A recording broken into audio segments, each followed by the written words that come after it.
Welcome back to the podcast. Tim Butler is here from innovationvisual.com, and Tim is a seasoned marketing professional with more than 2 decades of experience in sales, marketing, and consulting. He's the founder and CEO of Innovation Visual, which is a well-regarded marketing consultancy that has assisted clients across various sectors, including manufacturing, technology, healthcare, finance, professional services, and so much more. So Tim is going to be telling us about digital marketing, all these things from the principles, the basics, but also the changes and the challenges. So, Tim, glad to be speaking with you. Oh, wonderful to be on the show. Thank you very much for having me, Robert. Really pleased. And I'm pleased to have you. And we gave you a little bit of an introduction, but as far as what your current focus is these days, what's your passion? What really gets you out of bed in the morning, and what are you always thinking about? It comes back to the reason why the business started. I see digital marketing and great digital marketing as all about problem solving. It's about finding how to take somebody from where they are now to where they want to go, and it's a problem solving exercise where you can get in there, you can analyze, you can figure things out, come up with a strategy, and then start executing that, and measure and move people from where they are to where they want to be.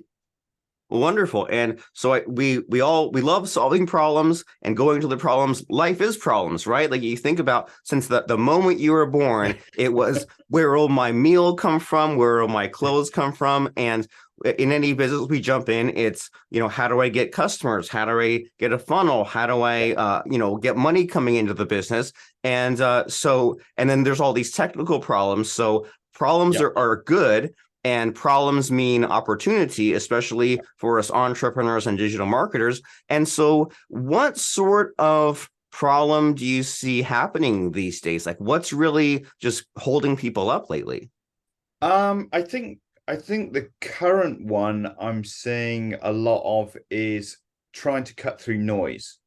So there is a lot of people with COVID, businesses that were previously maybe doing a lot of events, or they were doing direct mail, or they were doing telesales kind of thing. They were forced to move into the digital space, and a lot of them haven't moved back out of that. So there's more noise across all of the different sectors. There's more noise, so people's attention is finite. So if they were getting bombarded with digital ads before, and then they were taking some sales calls, and they were going to some exhibitions and things, now that noise online is even more for them, because they still have the same number of hours on the day and hours online. So the businesses are competing for the same attention, but there's more of them out there. And I think you've got that factor, and then you've also got this factor with generative AI allowing marketeers to create content at scale more rapidly than they were previously. And that in itself then creates more, if you like, noise in the market. So it's a really interesting one in terms of a challenge at the moment, because you've got to, I think, do better to cut through. And you're putting a finger on something that I haven't thought about this as maybe as much as I should have, because you're making me think that at like near the tail end of the pandemic and kind of where we are now, I was thinking like, well, what happened? What changed? Because it feels like something really changed. And I think it's these two things that you're mentioning, right? Number one, these businesses that moved off online and they didn't move back off. So now we have all these competitors. And then number two, this whole rise of the generative AI. And I was just thinking a few minutes ago that with the generative AI, like I use it every day. And I think that for me, it's kind of made it's like increase the speed. And it used to be like, if I was stuck as far as like what to name something or what to do about something, I would say, oh, I'll think about that later in the week. And now I'm just like, nope, I asked the AI and I'm on it today. And I do that kind of at the same time worrying that everyone else is, or a lot of other people are at the same fast pace as me, right? Where I used to be able to wait 3 to 5 days to like make a decision or do something. And now I'm like, I can only wait like 3 to 5 hours because everyone else is kind of piling on. And so Yep. as far as like this company that you've built and you've grown, like what has changed for you? Like sure there's more competitors and more noise. And so what have you done or helped your clients do to rise above the noise? Well, I mean, in many ways, the move to digital helped us. It increased our growth even more and turbocharged that because people were coming to us with exactly this thing. What do we do online, Tim? How do we get through it? In terms of how we've helped the client, because I think that's the primary thing. And it's interesting you say about like wanting to make that decision faster, just dipping into AI and coming up with a solution and moving on. And sometimes actually the solution is to take a breath and actually pause for a moment and go back to marketing fundamentals, marketing basics of what do our audience really want to hear? What will influence them to move forward? Because a lot of people get hung up about engagement metrics, particularly if they're doing things like email or social, and they talk about engagement metrics, open rates or likes or shares and things like that. But actually the real metric that marketeers need to focus on is influence. It's the moving somebody along the journey from they don't know us at all as a business through to they're a very happy, loyal customer. A marketeer's job is to move people along that.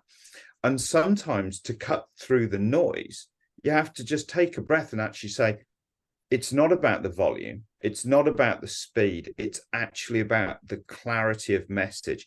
It's about making it so that when the consumer, whether that be a B2B consumer or whether that be a consumer buying for themselves, they actually stop, they think, and they go, oh yeah, okay, I get that. And I think that the generative AI thing that you describe is it's a danger that people will just barrel forward and create noise, and they won't actually impact influence, and that down the line is what's going to turn people off their brand. And so there's another piece where it's actually building the quality of what you do will build the reason why people want to engage with your brand. And then with that desire to be engaged with the brand, they're then going to choose to listen to you. So then you're cutting through the noise because they want to hear from you. And that's really the golden ticket that we want to get to. This is interesting to think about, just that the difference between barreling forward, as you put it, and becoming more advanced and speeding up versus kind of going back to the basics and kind of like just like instead rounding up everything that you're doing and saying, well, there are all these kind of techniques and tools and tactics that I could kind of barrel forward for, and those are okay, but what are those actually accomplishing? And it is fun to geek out on split testing the ads or on looking at the conversion rates. But then if you get too far over the cliff there, you say, well, what's the point of this? It's to move people kind of through my funnel and to increase my influence and all these other things. And so it's kind of like two different methods of thinking. And you're making me think that like one time I tuned into someone's webinar and there was a marketer like I really enjoyed following.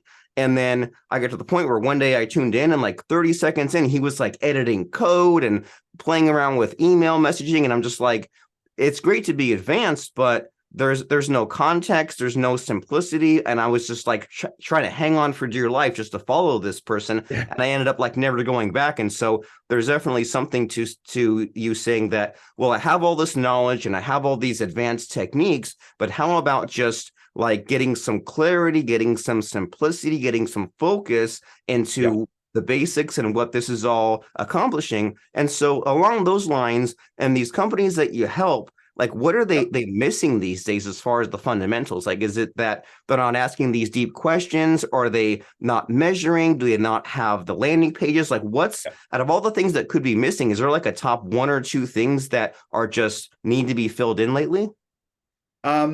I would say because we tend to work with our clients very long term, our current clients, we should, by the nature of working with us, we should be making sure that they're doing all the right things. So so that they're not tending to have too many problems. But on the new ones, when we're going in and we're talking to prospective clients and we're looking at what they're doing and how they've been operating, I think one of the fundamental things is good data. And what I mean by that is not just lots of data, but I mean good data to understand what you're measuring, why you're measuring it, and are you measuring again what is important to your marketing. So if you are targeting certain ICPs, your personas are a certain thing.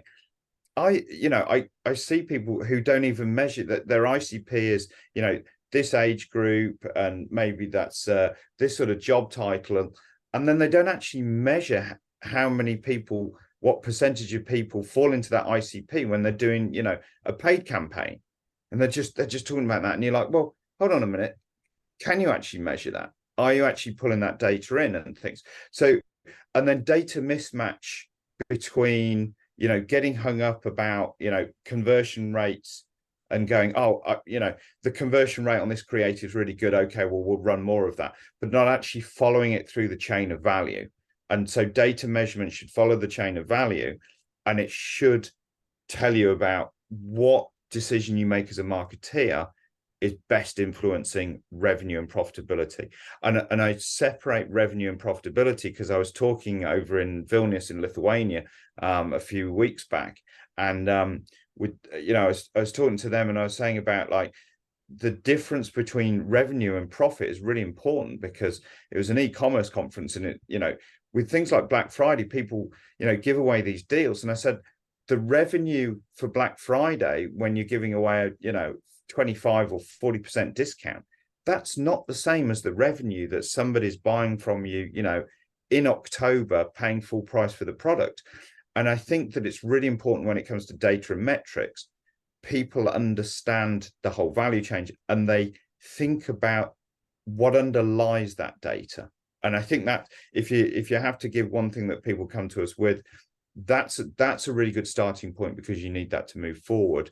And then I suppose it's very diverse, the next kind of bit, for lots of them, because we're dealing with both consumer businesses and we're dealing with B2B businesses. We deal with, one-off purchases, subscription purchases. We deal with huge enterprise software technology companies. So the next part of the chain can be very, very different.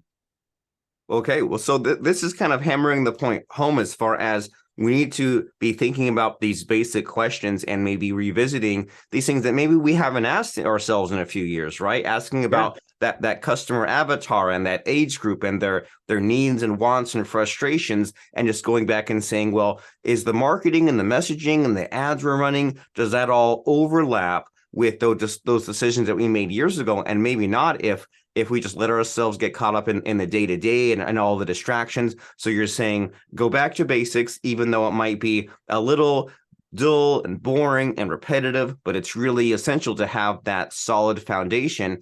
And you're also kind of telling us, so we need to be kind of thinking these things through, and like, how do we actually implement? Like if someone says, I've kind of used my existing thinking and my existing team, and they need to reach out to a company such as yours to jump in and dive in, like what's the process like that? Do you do like an audit? You mentioned about being long-term, sort of what's the next step here? Yeah, we often do an audit for new businesses in terms of they come to us with the problem set. But really, to uncover all of the things that could change, that needs them being on board and becoming a client, if you like. Audits can cover certain areas, because even with our sort of in-depth kind of MarTech audits, where we'll look at people's technology stacks and how they're using them, and that goes all the way from that data measurement that I'm talking about through to things like how they're applying marketing automation and their structures in their data systems and how they're talking to each other. That's a significant project in itself. But as an organization, we can touch upon everything from CRO, SEO, all the way through to things like marketing automation, website optimization, paid media and things. So we very much take an individualistic view to the conversations we have with prospective customers. And I think the important thing is to listen a lot. For us, it's a big point that we listen to what they're saying to us, and we can add value just by listening and then reinterpreting, because often these people, as you say, that they've been doing the same thing maybe for some time, and having that outside pair of eyes just questioning them and saying, okay, you say you're doing this because of that, let's dig into this a little bit more, let's actually look at that, see why that's happening, and understand it. So yeah, we're very hands-on, high touch. There's no formulaic approach to solving these problems in a great way. Okay, and so I definitely agree with you 1,000% as far as the need to have these outside eyes looking in. And it's kind of like, if your garage is full of a bunch of stuff and clutter, and you've been looking at it the whole time, there are things that are invisible to you. And if someone just came in and cleaned a few things up and rearranged a little bit, they could see things that they have just been invisible to you just because of the repetition and the way you've been used to doing things, things you've been used to seeing. And so you're saying that we need to have good data, not just a lot of data, and that there's this value in, if you're a company of any kind that is stuck, it helps to explain the problem to someone here like Mr. Tim, and to kind of just say, like, put it into words. And then also there's, on the other receiving side, there's, when Tim is listening to your problems, it's a lot like when a friend comes to you for advice or just explains your situation. And it's like when someone lists things that are wrong in their life, it's so out of whack, right? Because you say, you're so stressed out about this, and it doesn't even, this could be easily fixed, or this isn't even a problem. And then you're not stressed enough about that. And like, that's the real thing to focus on. We've all been there in a conversation of just like getting that additional perspective and knowing what needs to be focused on, especially as you're saying, these marketing basics, these fundamentals, and knowing who you're serving and knowing what you're all about, and just knowing like what you do good, and focusing on that. And so Yeah. you've given us so much to think about, Tim. And if we were to kind of assign like a little bit of homework to people, right? If they could do like some really quick task just to either solve a quick problem or identify the hurt, and then they could then come to you after doing that homework assignment. Does anything come to mind just as far as like a marketing basic or fundamental that someone can just like jump into with their business? Um, that's an interesting question in terms of the homework. So something that would then they can bring to us and say, hey, I've looked at this and I've done that. What I would say is I would get them, the homework should be looking at where they are now and where they feel they deserve to be and they want to be by the end of the year. And then can they join the two dots together from where they are now to where they're going to be in terms of how they're going to drive that additional demand in their business? If they can't see how they're going to join those two dots, they should get in touch, because that's what we do. We help businesses grow, we help businesses thrive. Now, if they do that homework and they only want to add 5% or 10% to their turnover, and they know they're just going to run a few more paid ads, that's great. They don't need to talk to us. But if they're looking at it and they're an ambitious business and they're going, how are we going to get 25% more growth? Maybe management have only given us 15% budget. Maybe they've seen, they've seen a downturn in their effectiveness of their site, or their conversion rates been dropping, or whatever it might be, and they don't see how they can navigate that journey between A and B. Then we're the people to give a call out to, and we'll come in and we'll help them map that journey out, and we'll help them deliver that journey in the areas that they need support. Excellent. I think that's a wonderful exercise for all of us to take, right? And it's something that kind of requires this recurring attention. And it's Yeah. easy to set a goal once and then forget it and then get back into drifting mode. And we need to get back on track. We need to figure out where we're at now, what are our current priorities and a couple of metrics, and then where do you want to be by the end of the year? And then compare those kind of numbers and metrics and say, how do you get from point A to point B? And I think that can give someone a lot of clarity in like 5 different ways, right? There's where Yeah. you are now, there's where you want to be, and there's how you'll get there. And all those things can be adjusted, but at least get that figured out and in writing. And that's step one. And then step two is to contact Tim at innovationvisual.com. And so is that a good place to go, Tim, as far as once they do the homework assignment and they come to Yeah. you and it's just to have a chat, what's a good way to Yeah. reach out and take the next step? Yeah, I think going to the website is a great next step, and I love the way you sum that up there, because it's like that famous saying. It's like failing to plan is planning to fail. So that's why everybody should do that piece of homework, and equipped with that bit of homework. If they come to the innovationvisual.com site, there's forms on there, there's the chat flow, but people can reach out to me on LinkedIn, and when you put out the notes, they can maybe you could put the link to my bio in LinkedIn. They can get on there and they can contact me through that. But the website's a great starting place, because then you can learn a bit more about us and the fact that we are working with clients all across the globe, and we love working with clients in the States as well. I was lucky enough to live in your great country for a short amount of time, and thoroughly enjoyed it. So I always love coming back over to visit clients in the US.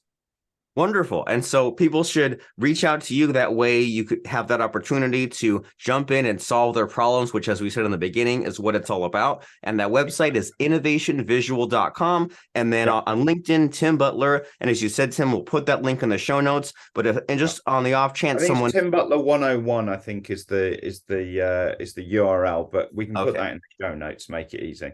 Yeah, Tim Butler 101 will have the link. And I think when I was finding you on LinkedIn, there's a few Tim Butlers, and I searched like Tim Butler Innovation. So because your company's Innovation Visual, and I found you that way. But either way, you'll find a way to find Tim, innovationvisual.com, and get that conversation started, make it a priority. And as we're wrapping up our conversation here, Tim, it's time to put you on the spot by asking you for a quote or lesson that maybe applies here or has really helped you. So putting you on the spot, what comes to mind as far as a quote or lesson?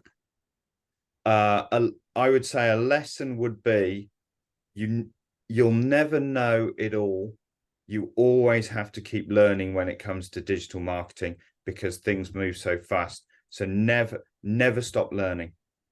I love it. Never stop learning. And as we've said in our conversation here today, sometimes learning means revisiting and going back to the basics because you've forgotten things, or it's easy to get hung up in all the advanced AI Shiny things. Yeah, all the bright shiny object, and say, well, how does that bright shiny object connect back to the fundamental? And sometimes it does, but learning may also sometimes be relearning and revisiting. So never stop learning. And your very next step as far as your learning is to figure out where your business is at, where you want to be, and go to innovationvisual.com. So Tim Butler, fabulous speaking with you. Yeah, Robert, thank you very much for having me on.